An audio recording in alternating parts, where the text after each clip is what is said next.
New River is about songwriters in a family of songwriters. Not just one side, but both sides. The Campbell family, the Brooks family. You know, they both had songs that they wrote that records were made. Ride on that New River train. Ride on that New River train. That same old train that brought me here and soon gonna carry me away. Darling. My Aunt Ola Bell did a bunch of albums, very well known in bluegrass. Hub, he wrote Don't You Call My Name. Uncle Guy from the 20s wrote Stolen Love, wrote the first trucker song. It was the 1920s. Two recording artists, Jimmie Rodgers and the Carter family, separately signed contracts with Victor Records. This is what some say is the start of country music. The Grand Ole Opry opens its doors for the first time at the National Life and Accident Insurance Company in downtown Nashville. And a young Ola Belle Campbell gets her start with the North Carolina Ridge Runners, who play traditional music all along the Appalachian region. Ola Belle, whose real name was Ola Wave, grew up around music. Her father had founded a musical group called the New River Boys and Girls. Her grandfather was a preacher and fiddle player. Because of her, I continued writing songs when I was just a young man, and she's very influential. She kind of knew that my brother Zane and I had a little bit of a gift with not only music, but mainly with words and songs themselves, and she encouraged us on and on. My brother and I, we were inspired by Ola Belle, but, you know, we didn't hang out there at her house a lot. You know, we weren't over there every weekend. We went over there very seldomly, but she had a connection with us because, like her, you know, we were songwriters. Other people would come over and jam or want to learn about music or play bluegrass. She liked it when we showed up because we wrote songs, and the first thing she would say was, "What do you got for me, boys? Play your new ones. Play the new ones." High on the mountain, wind blowing free, thinking about the days that used to be. High on the mountain, standing all alone, wondering where the years of my life have flown. As I looked at the valleys down below, they were green just as far as I could see. As my memory turned, oh, how my heart did yearn for you and the days that used to be.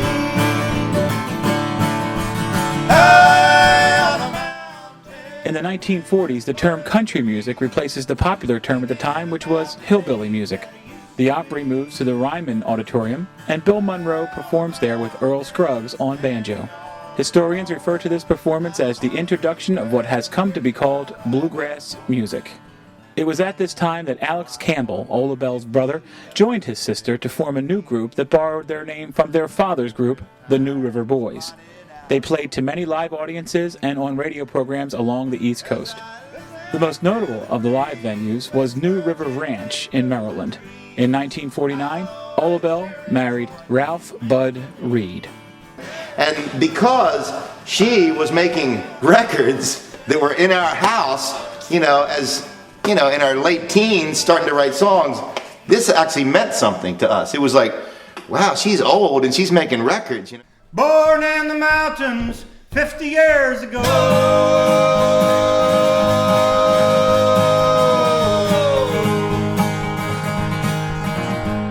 I trod the hills and the valleys through the rain and snow. I've seen the lightning flashing and I've heard the thunder roll. I've endured. How long can a woman endure? Barefoot in the summer, turning to the fall.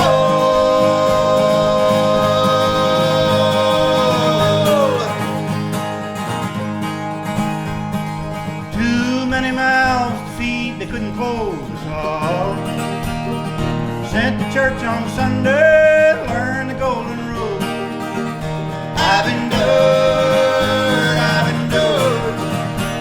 How long can one? In the 1960s, Ola Belle began playing at Sunset Park in Pennsylvania. There, the Campbells operated a general store in Oxford. You had you had a record store, you had a music instrument store, you had a radio station in the back of the store. There's pictures of Bill Monroe in there, and people could come in the back of the grocery store and watch the Stanley Brothers playing live that was being broadcast all over the place, you know. And the whole family, Alex would be working there, he was the DJ, selling all kinds of stuff on the radio. Ola Bell would be working at the counter, you know, making change to you as you bought your groceries. Uncle Hub, who wrote "Don't You Call My Name," he was the butcher, so he'd be slicing your bologna. And Mary, the brains of the whole operation, was making sure it all ran good. And she was a very good businesswoman and was very successful. So that was a very interesting place. And that store is mentioned in the Encyclopedia of Country Music as being it was just a very unique store. It was in the 1970s when Ola Bell's song High on a Mountain was recorded by Del McCoury and the Dixie Pals. On the same album, Del recorded the song Don't You Call My Name, written by Ola Bell's brother, Hub Campbell.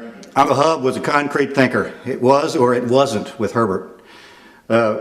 We pulled up to his house to pick him up one day to run down and get something at the hardware, and my older brother Lon was there, and I was there, and we both had a beer in our hands.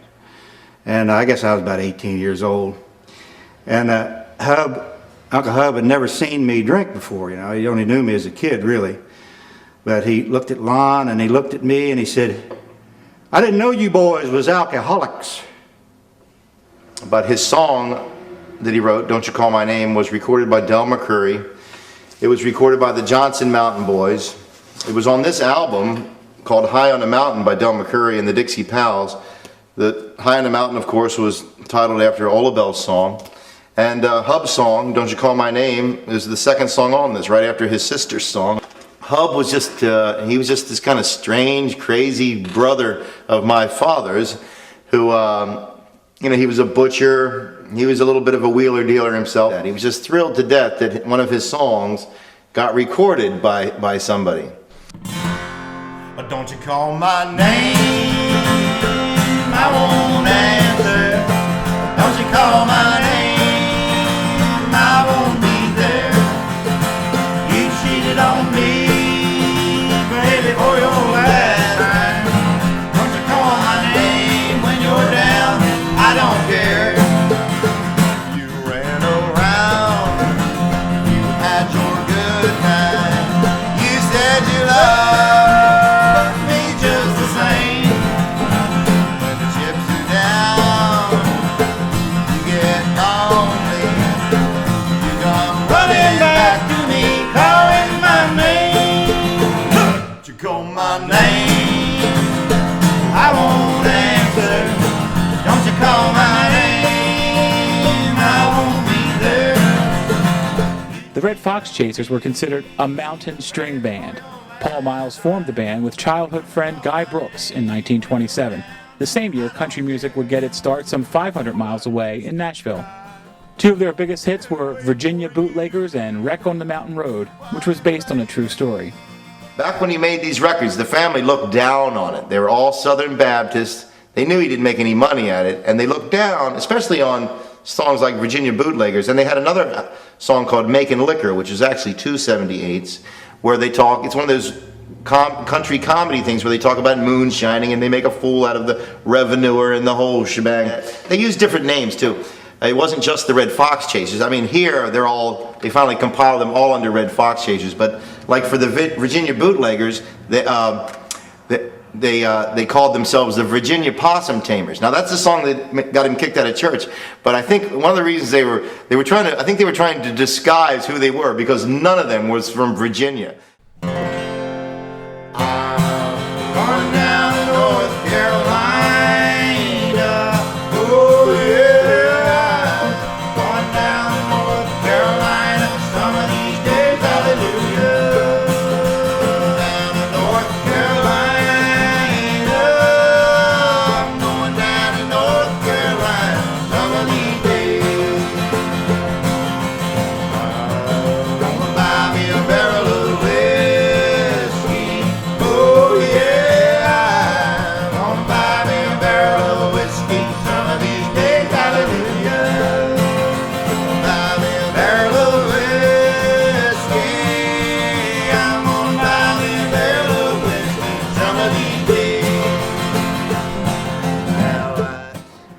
this one song we did, Virginia Bootleggers, got Uncle Guy kicked out of church, right? Because they took a song called The River of Jordan, an old gospel song that everybody knew, and they made it a drinking song. So they mixed up, I'm going to buy me a barrel of whiskey some of these days, hallelujah, which that was enough to get you kicked out of church in 1928 in the Bible Belt in North Carolina with a bunch of, Southern Baptist relatives. And apparently that's what happened. Well, the years go by. 1970 something, this comes out. There are two relatives in the Walker family on the Heritage label who are related to two people in the Red Fox Chasers.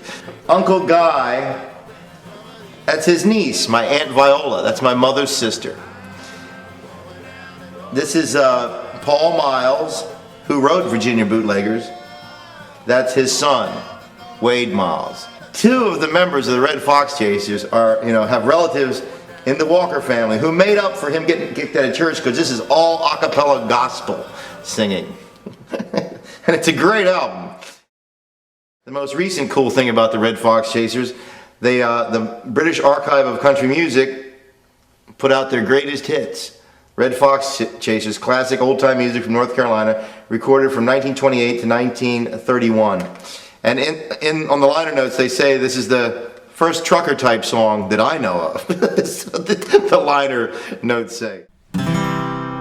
Kent gave him his orders at home and night. Sam Brown, you're always behind. Get all yourself that you are thinking you care nothing for the love of dying. He jumped on the truck and he pulled down the prop, saying I'll try and make lost time. It's a mountain road that I have to travel, and it's full of the dangerous wine. Oh, it's the one highway he had to travel. The curves were many and sharp. It was late in the day when he left Glade Valley, and he wanted to make it by dark. On one of these turns near the foot of the mountain, the truck, it swerved around. It threw Lonnie out and a timber struck him, and he died there upon the ground. With a musical family history which included Aunt Olabelle, Uncle Guy, and Uncle Hub, Zane and Hugh Campbell have embarked on songwriting careers that found them telling stories of many other family members and friends. These are their songs. 1, 2, 3, 4.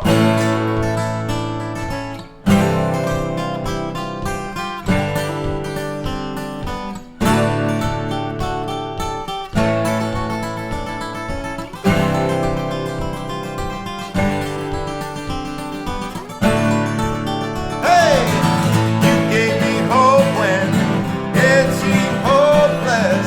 You put a song in my heart, showed me a road not often taken.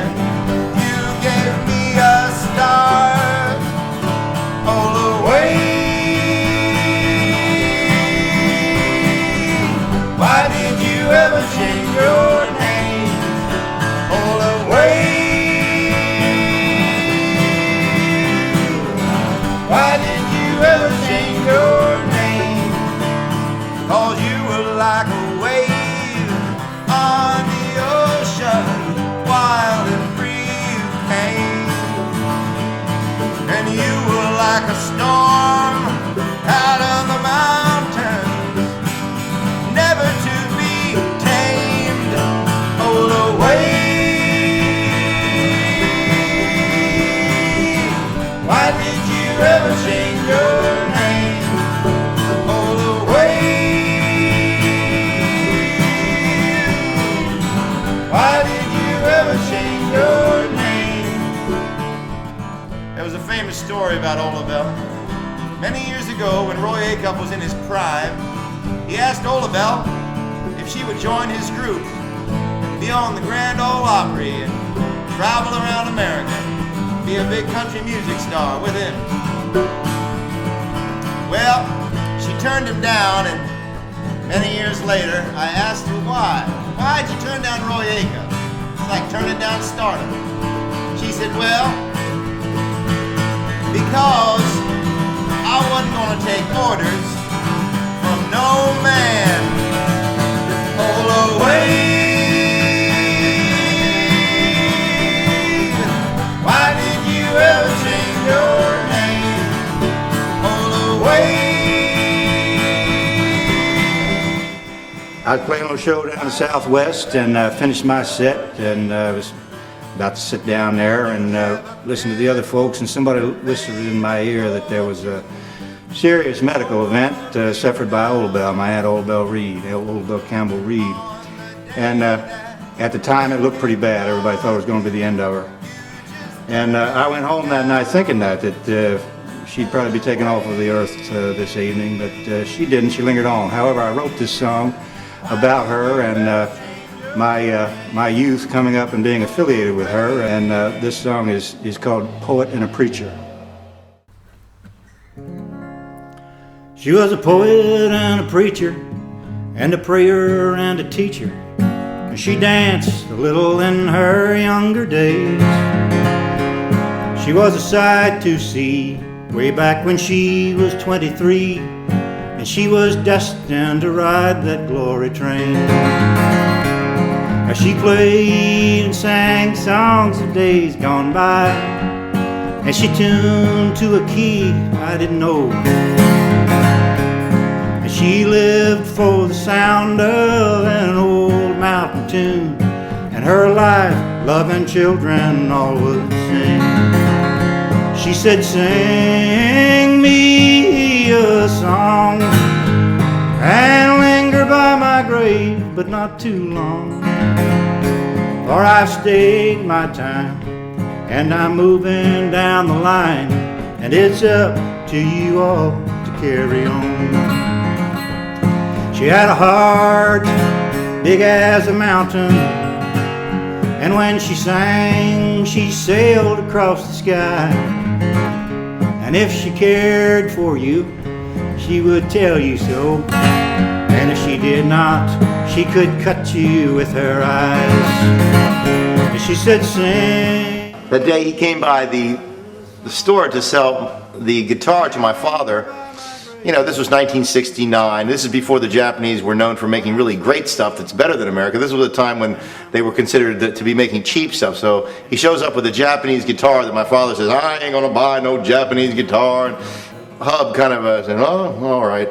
He comes back in the back of the store, as the song tells, and he sits down, he looks at me all strange, and he says, boy, I can write a song about anything at any time. I can just make it up off the top of my head. And as an 11-year-old boy, I'm looking at crazy Uncle Hub thinking, wow, you mean you can just like that, just make one up? And he goes, yep. And he told me, for some reason, he said, you can do that too.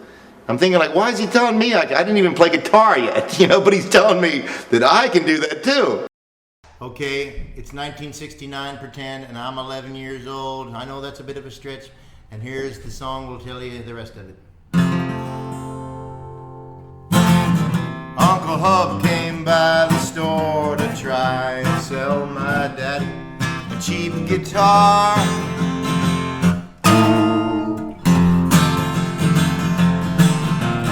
Daddy said I ain't buying nothing made in Japan. Hell, I can't even fit in them damn little cars. Don't you remember Pearl Harbor, Hub? So me and Hub sat in the back by the meat block, and he got this wild look in his eye. See, Hub was a little bit crazy, but I thought he was a little bit wise. He said, I can write a song about anything, anytime, right on the spot. And if you think I'm fooling, boy, I'm gonna do it right now, just to show you that I am not. And then he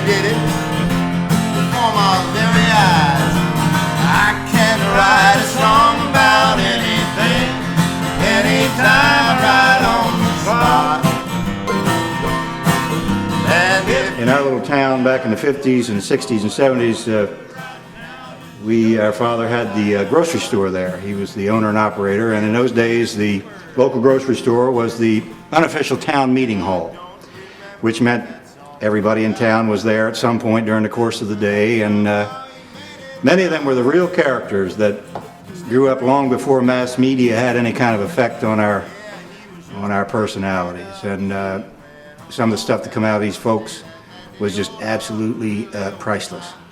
And my brother and I didn't know it, but at the time we were future songwriters, and we accumulated that wealth of information, and later years we drew on those characters. And this song I want to do for you right now is about one of those characters.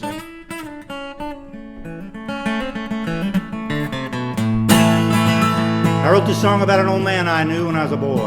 The song paid the rent for a while down in Austin, Texas. It's called Footprints Left Below. Now old Tom Moore was the grave digger on the town where I was born. He used to sit on the front porch of my daddy's general store. Thomas worked at the cemetery for 40 some odd years. He must have dug 10,000 graves with mattock, spade, and tears. Thomas said, I say a prayer for each grave that I do. I keep the bottom level and the four walls straight and true. And there's something good about it when there's footprints left below. Makes a man feel like someone is with him when he goes. Ah, but who's gonna dig his grave when Tom Moore passes on? And who's gonna cut the edges straight and throw out every stone? And who's gonna leave their footprints down deep where he will lay? Mr. Percy's backhoe will take his job that day.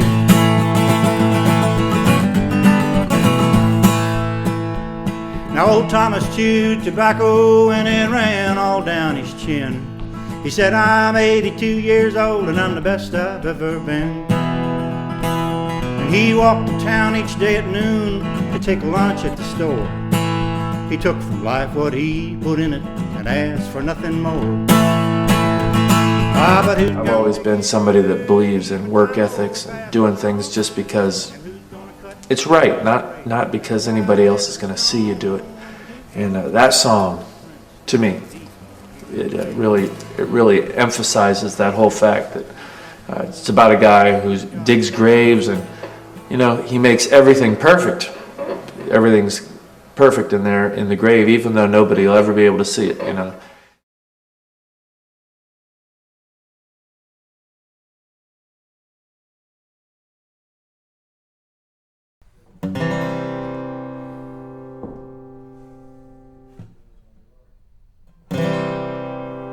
When my brother Lon was a teenager, he went down to North Carolina, where all of our kinfolk are from. But he'd grown up in Maryland, so he talked just like a Yankee. So them hillbillies naturally took him for one. Now Lon was a bit of a pool shark, and he found the local pool hall, and he beat 4 of them hillbillies at pool. He took all of their money, they locked all the doors, and said, we're gonna kick your ass now, you damn Yankee fool. And everybody knows that you don't mess with no crazy hillbillies. They grew up fighting. Some ain't giving up on the Civil War. You don't mess with one, let alone 4. Now before they's about to kick his ass, one of them had the foresight to ask this particular Yankee what he was doing in them parts. Lon said, I'm visiting my grandfather, Lon Brooks. Maybe you know him. Well, their eyes got wide and they had a sudden change of heart. You see, my grandpappy was part Indian, a mean drunk, and the local gunsmith. and he'd shot out the lights of that town and the pool hall too. Well, they unlocked all the doors, started begging my brother, saying, keep the money, but please don't tell your grandpappy what we was gonna do. Because you don't mess with them crazy hillbillies. They grew up fighting. Some ain't giving up on the Civil War. They said your grandpappy is meaner than any foe.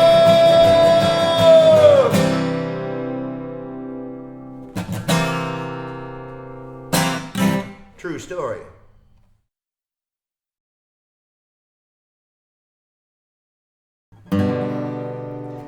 We grew up next to a funeral parlor. Death was always close by. When my brother Lon was a boy, he'd hang out over there all the time. So before he was grown, he'd seen more death than most people ever will see. But he was the only boy the undertaker could get to help out. Hell, that wasn't no paper route, you know, that was a scary place to be. So the undertaker's apprentice grew up and turned 20, and he went off to New York City to become a mortician. Now they all thought he was crazy to be what he wanted to be. Just a part of the profession he'd grown up around. Somebody's got to do it, you see. And you gotta be a little bit crazy or tough one, and he was both, all agreed. Bringing the boys home, nobody wanted to do it. Bringing the boys home to stay. When the Vietnam War came along, he got drafted.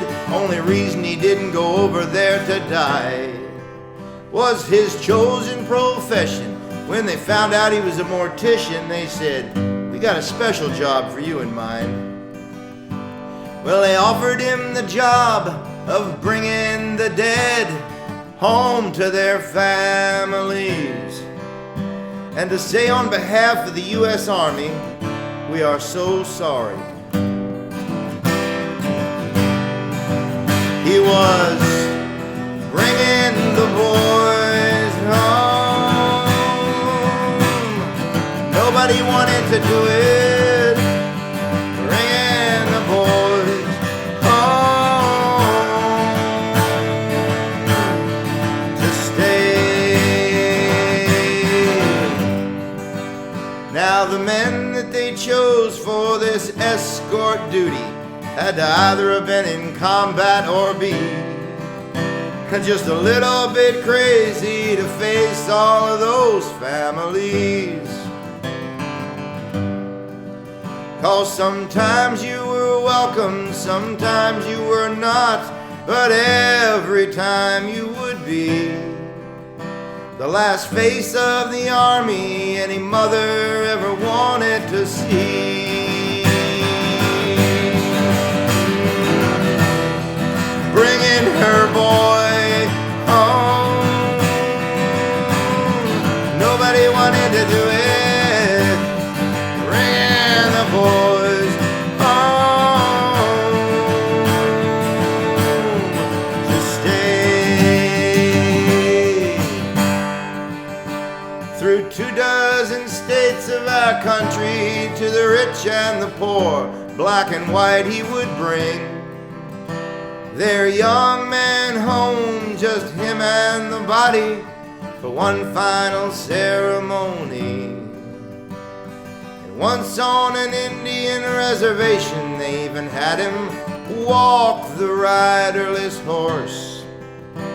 For an Indian who died fighting for a country that used to kill Indians had to express our nation's remorse. And they didn't know had Cherokee blood, and other escorts were sometimes turned away from those reservations, but they let him be a part of their ritual that day. Was bringing their brave home. Nobody wanted to do it. Bringing the boys home to stay. But the strangest assignment of all was when he brought this one boy home to Missouri. Of course, he never saw him, but he saw a picture of him there on the mantle, and he froze and ice ran through his veins. 'Cause the picture of their dead boy there on the mantle, well, it looked exactly like my brother Lon. And the family asked him if he could stay on an extra day, and if a family ever requested that, the Army's orders were you were to stay on. It was like he was replacing for that one extra day, the one that could never be replaced. But just for a little while they wanted to look at his face. They were bringing their boy home. Nobody wanted to do it.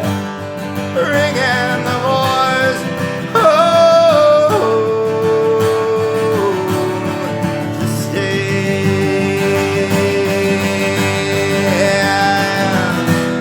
Bringing the boys home. Nobody wanted to do it. Bringing the boys home to stay.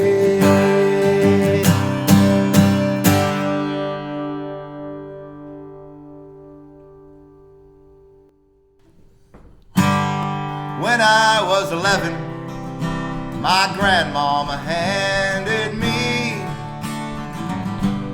a .22 rifle and said, now I'm gonna show you how to shoot this thing. There's something I want you to kill. Well, I'd never held a real gun in my hands before, so I was a bit scared, but as excited as any boy would be when he got a chance to shoot a real gun for the very first time at a real living thing. And my grandma Bessie was good with a rifle. Yeah, she was, knew her way around pistols and Bibles. Pistols and Bibles.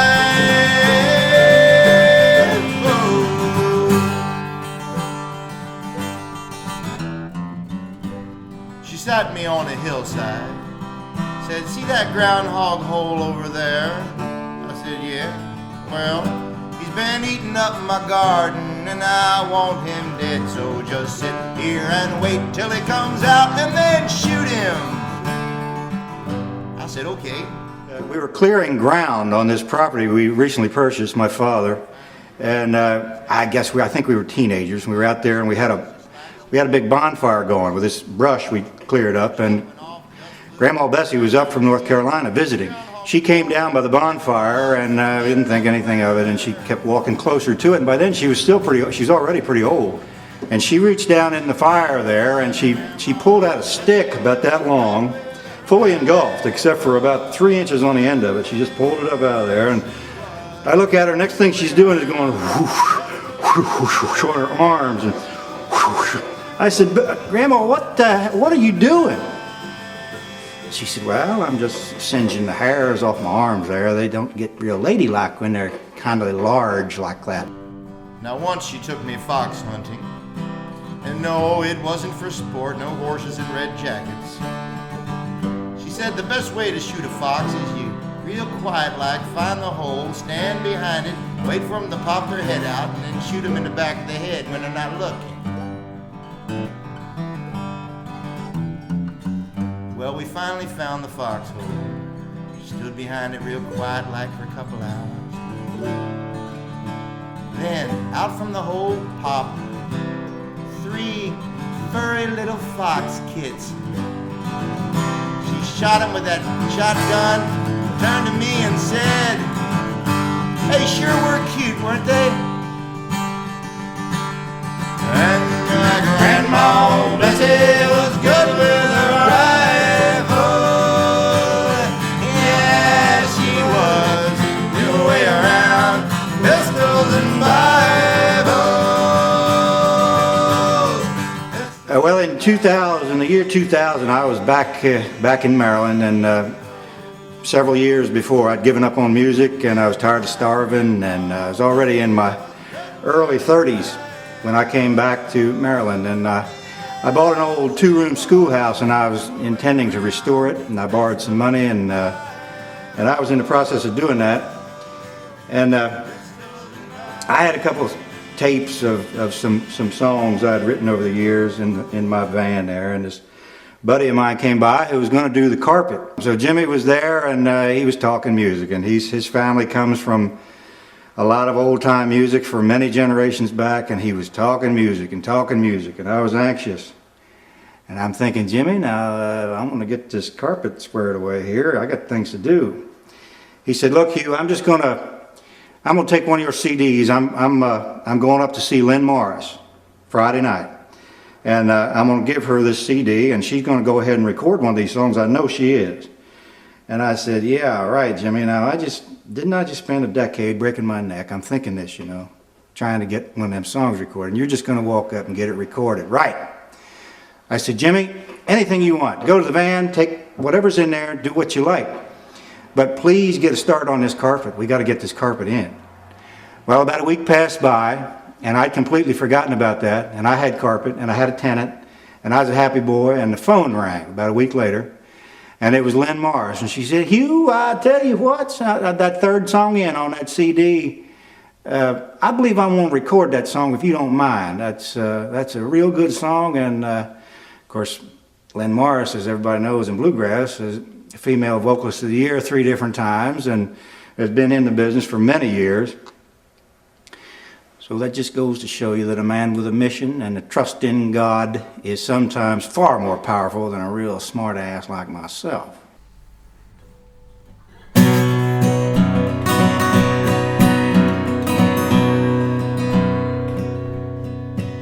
She turned 40 years old just this morning, and the mirror showed a trace of her mother.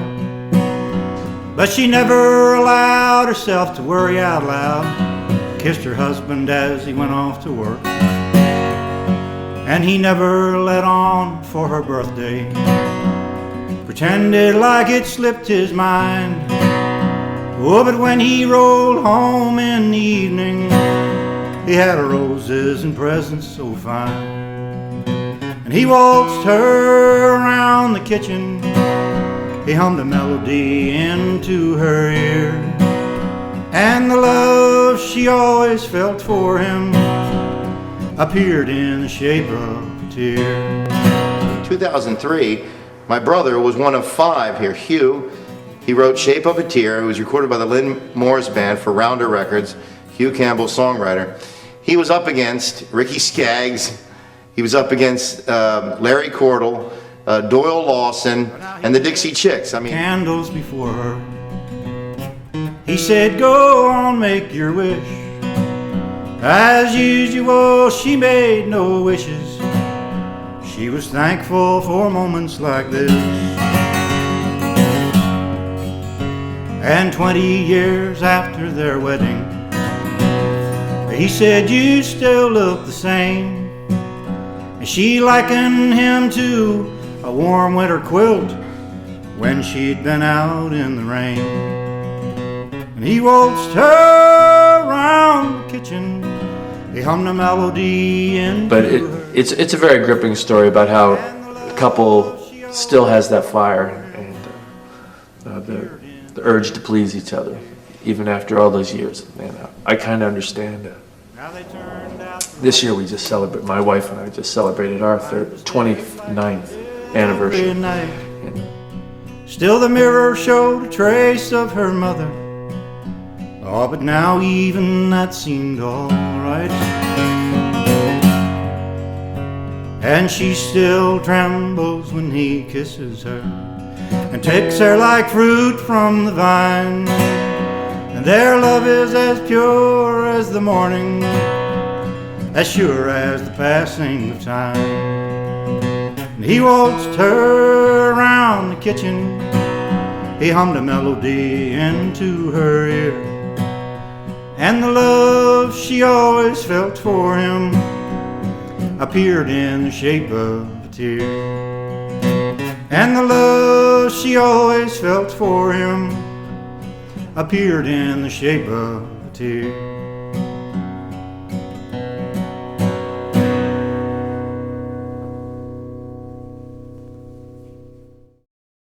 It was back in the early 80s.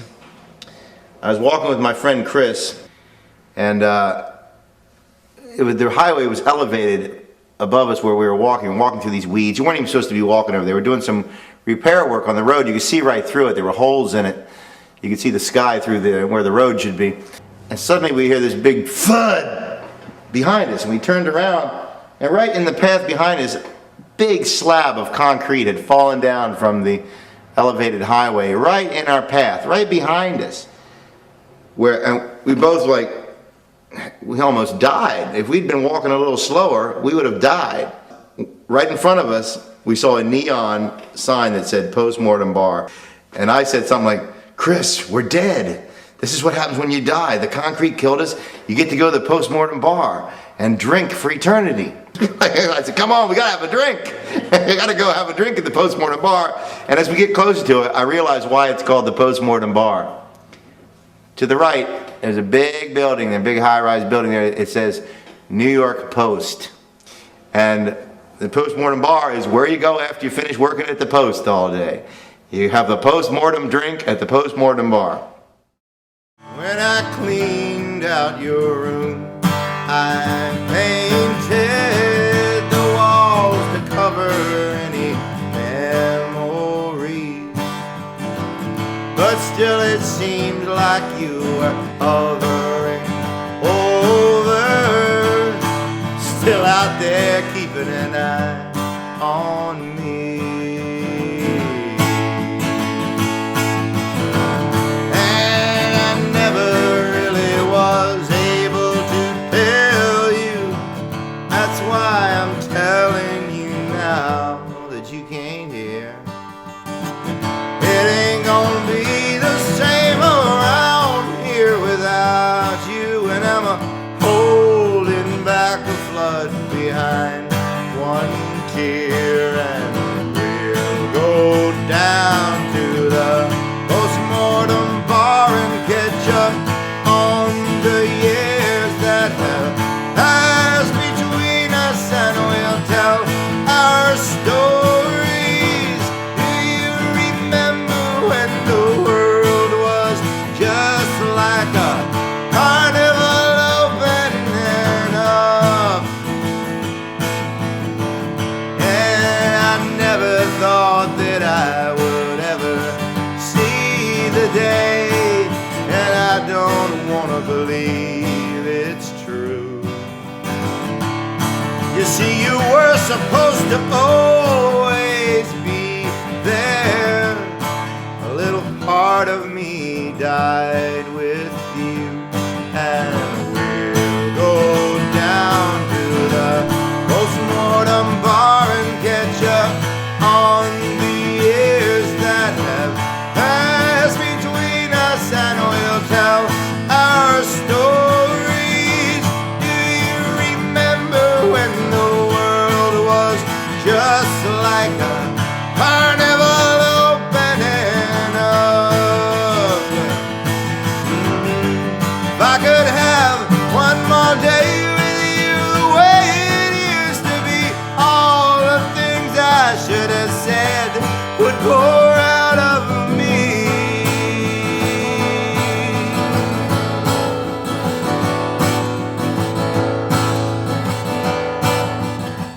Well, Well, Zane Campbell had a bit of fame with a song that he wrote called Postmortem Bar. It's put into a movie called Longtime Companion, the first movie, American movie anyway, to deal with AIDS, and that was in 1990.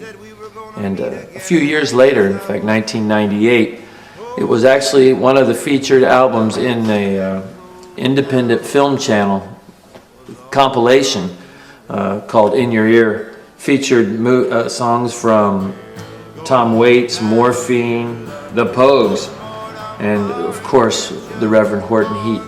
But we wanted to kind of tie the knot, and say it began 78 years ago and it's going to end with us, and we're not young, and we wanted to tell these stories of how all these songs related to each other and the stories behind the people who wrote them.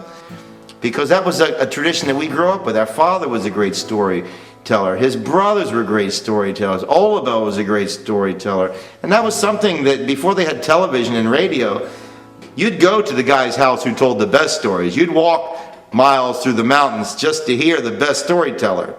And it was valued because those people had to entertain themselves. They weren't going to get it off TV or the internet or radio or records. And we caught the tail end of that with the oral tradition, which is pretty much kaput now. It's over with now.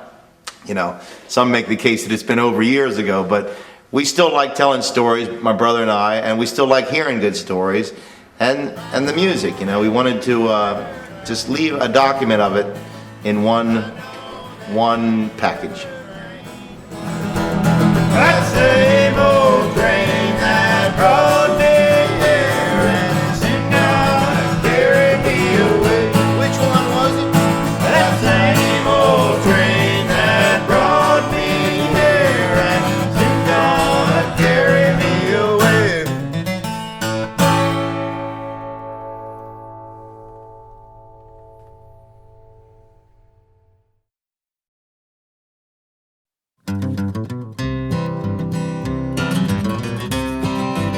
I'm gonna take my cat, I'm gonna take my baby, I'm gonna paddle my little vessel off to Kingdom Come.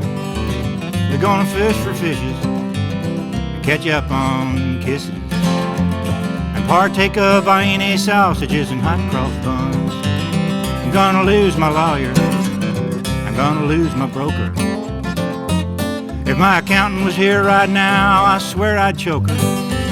Oh, but to heck with that, I'll take a lesson from my cat. And when it gets to be too much, just take a little nap. We're gonna take a little trip back into time and do a little swinging on the old grapevine. Slip into cool water and leave Lucifer behind.